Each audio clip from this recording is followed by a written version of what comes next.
Dimanche 21 mai 2023, une militante féministe a fait parler d'elle au Festival de Cannes.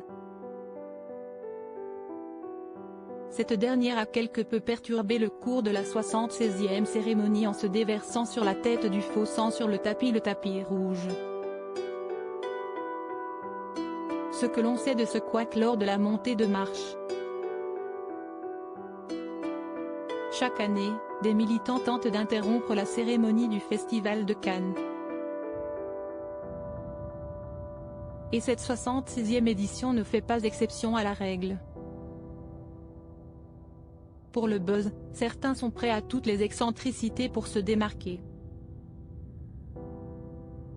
Et ce n'est pas cette jeune militante féministe qui nous dira le contraire.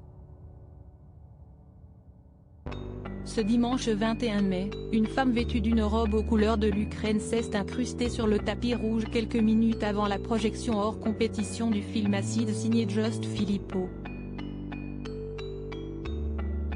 Alors que cette dernière prenait la pose sur les marches devant un amas de photographes, une femme a surpris la foule en se déversant littéralement une poche de faux sang cachée dans son décolleté au-dessus de la tête.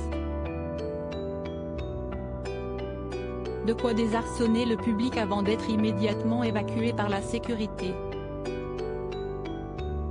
Une intervention qui n'a pas été encore revendiquée et qui interroge sur le message que cette militante présumée souhaitait faire passer.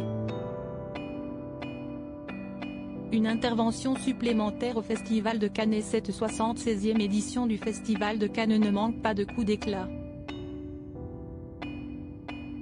Après le tapis rouge très discuté de Jeanne du Barry avec Maïwenn et Johnny Depp, les propos surprenants du réalisateur Todd Haynes qui a comparé son film sur une liaison pédophile au couple Macron et la montée des marchés critiqués d'Iri Mittenard, ou la colère du délégué général Thierry Frémaux, une autre personne s'était fait remarquer sur le tapis rouge.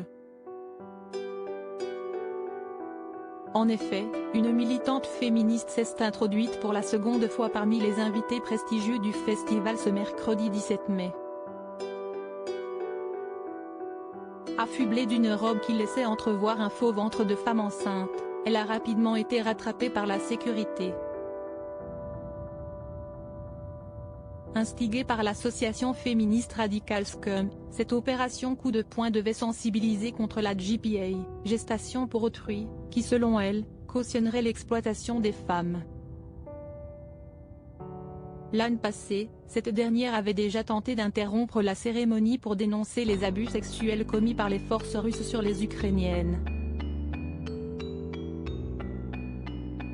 À moitié nue, elle avait déambulé quelques secondes sur le tapis rouge avant d'être interpellée. Quelle sera la prochaine action ? À suivre.